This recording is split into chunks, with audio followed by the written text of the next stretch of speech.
दोस्तों नमस्कार, मैं हूं मनोज कुमार। एक बार फिर मैं अपने कुछ अनगढ़ से अनुभवों के साथ आपके साथ हूं। साल 1983 मई महीने का कोई तारीख ठीक से याद नहीं।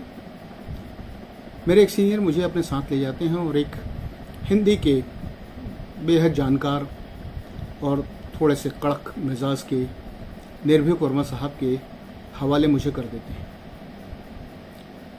इन्हें काम सिखाओ। तब टेलीप्रिंटर मैनुअल हुआ करता था, आज की तरह नहीं था, तो उसकी कटी फिटी कॉपियाँ आती थी, अक्षर टूटे हुए आते थे। उन्होंने एक लंबी चौड़ी कोई 2-4 मीटर की क्रिट मुझे दे दिया और कहा इसे कागज़ पे उतारो। मैं भी पूरे मनोयोग से लग गया, कागज़ पे उतारने लगा। जब 2-4 खबरें मैंने लिख ली तो उन्हें दिखाया तो वो इस बात से प्रसन्न हुए, बोले यार तुम्हारी राइटिंग तो मोतियों की तरह है। ये शब्द आज भी मेरे कानों पे गूंजते हैं। मन में तो प्रसन्नता हुई, खुशी हुई और उसके बाद उनके सिखाने का और मेरा सीखने का सिलसिला चल पड़ा। कोई 10-15 दिन की मेहनत के बाद पहली बार अखबार में एक छोटी सी खबर, जिसे हम लोग तब स्टार न्यूज़ कहा करते थे, वो स्टार न्यूज़ छपी, जिसमें हेडिंग नहीं होती थी, एक स्टार लगा होता था। कहीं कोई खबर की जगह बच जाती थी, वहाँ लगाते थे। वो लगाने का मौका मिला। वह खबर मेरे लिए किसी बैनर से कम नहीं थी। रात भर नींद नहीं आई। सुबह अखबार छपकर आया तो सबसे पहले मैंने उस खबर को तलाश की और जब किसी पन्ने पे वो खबर दिखी तो मुझे लगा वाह, मैंने खबर लिखी। ये सिलसिला चलता रहा।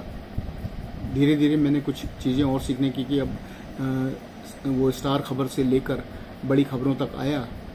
लेकिन इस बीच में देशबंधु की एक परंपरा है कि जो कोई भी आएगा उसे कम से कम 6 महीने प्रूफ रीडिंग सीखना होगा।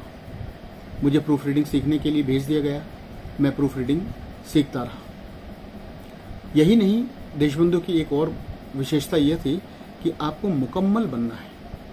पत्रकार हैं आप, अच्छी बात है, आप संपादक बनेंगे, अच्छी बात है, लेकिन आपको उसकी अन्य विधाओं की भी जानकारी होनी चाहिए। जैसे तब आज की तरह कंप्यूटर में पेजेस नहीं बना करते थे। एक टेबल होती थी, टेबल पे जो प्रिंट आउट निकलते थे, जिसको हम लोग, अभी तो ब्रोमाइड पेपर हुआ करता था, उसकी डेवलपिंग वगैरह होके आता था, उसके फिर कॉलम वाइज जमाया जाता था कि अखबार का एक लेआउट तय होता था, उसके हिसाब से उसको जमाया। तो वो हमको सिखाया गया। कैमरे में कैसे फिल्म डेवलप होती है, फ़ोटो कैसे बनती है, ये हमको सिखाया गया। टेलीप्रिंटर कैसे चलाना, खबरें उससे कैसे निकालना। अगर ऑपरेटर नहीं है तो अपने जो साथ के कार्यालय है, जैसे रायपुर के साथ बिलासपुर, दुर्ग, ऐसे कार्यालय थे, वहाँ से आने वाली खबरों को रिसीव करना और यहाँ से कोई संदेश है तो उसको टाइप करके भेजना। ये सारी ट्रेनिंग मिलती थी, तो लगता था कि हम लोग मुकम्मल हैं। और आज सचमुच में उसकी वजह से बहुत कुछ हमको सीखने को मिला और हम सीख भी रहे हैं। ऐसे करते करते समय गुजरता गया। एक नया अखबार अमृत संदेश के नाम से वहाँ से शुरू हुआ। नया अखबार था, कुछ लोगों को चाहत थी और वो उस अखबार में शिफ्ट हो गए। अखबार खाली हो गया और मैं स्वयंभू उस डेस्क का इंचार्ज बना दिया गया। हालांकि मेरे ऊपर सीनियर्स की नज़र थी, मैं काम कर रहा था। काम करते करते सीखने लगा। इस बीच में फिर कुछ नए लोग आए और फिर मैं अपनी जगह पर जैसा था वैसा आ गया। लेकिन इस दरमियान काफ़ी कुछ सीखने को मिला। एक किसी खबर में गलती से कुछ चला गया था तो कहीं से मानहानि की नोटिस आ गई, तो संपादक जी ने नाराज़ होने के बजाय उसको कहा कोई बात नहीं, ऐसी गलतियां हो जाती हैं, ठीक हो जाएगा, आगे से ध्यान रखना। इस बीच में एक बार खेल रिपोर्टर नहीं आए तो मुझसे कहा गया कि आप चले जाएं और वो गोल्ड कप हॉकी जो हो रहा है उसकी रिपोर्टिंग कर लें। मैंने कहा मुझे खेल के बारे में कुछ पता नहीं है, मैं कैसे करूँगा। बोले कुछ नहीं करना, बस थोड़ा सा जाकर देखना है, समझना है और ये हो जाएगा।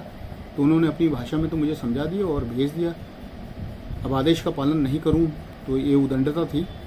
तो मैं भी चला गया और दूसरे लोगों को वहाँ देखता रहा कैसे क्या है और नोट करता रहा और डरते हुए उस रिपोर्ट को तैयार किया और अपने सीनियर्स के डेस्क पर सरका कर मैं वहाँ से सरक गया।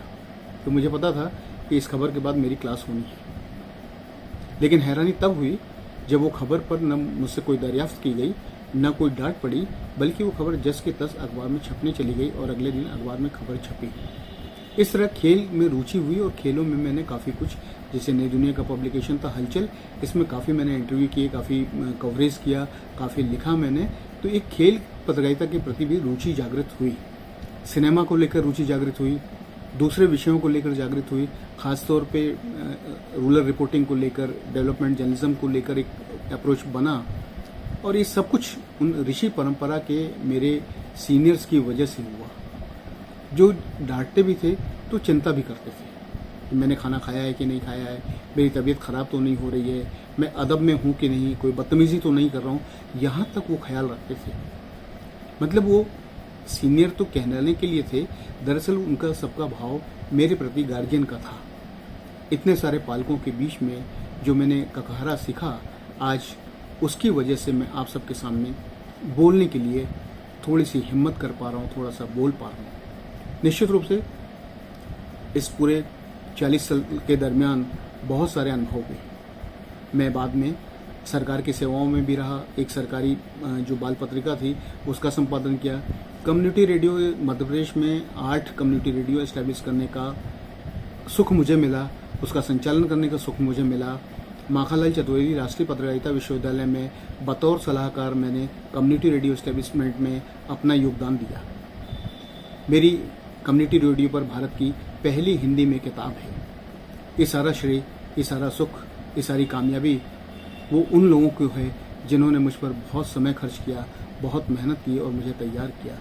एक अनगढ़ माटी आज थोड़ा सा कुछ बोल पा रहा है, तो उन ऋषि परंपराओं के मेरे सीनियर्स की वजह से, मेरे गुरुओं की वजह से मैं उन्हें प्रणाम करता हूँ।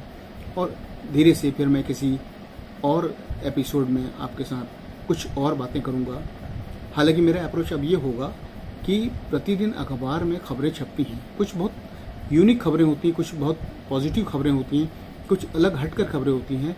हम इन पर बात करेंगे, क्योंकि ऐसे देखा जाए तो सब तरफ काला ही काला है, लेकिन कुछ थोड़ा सा उम्मीदों से भरा, रोशनी से भरी खबरें हैं। इन पर बात करेंगे तो समाज में हम कुछ सकारात्मकता लेकर आएंगे। फिर जल्दी मुलाकात होती है आपसे। नमस्कार।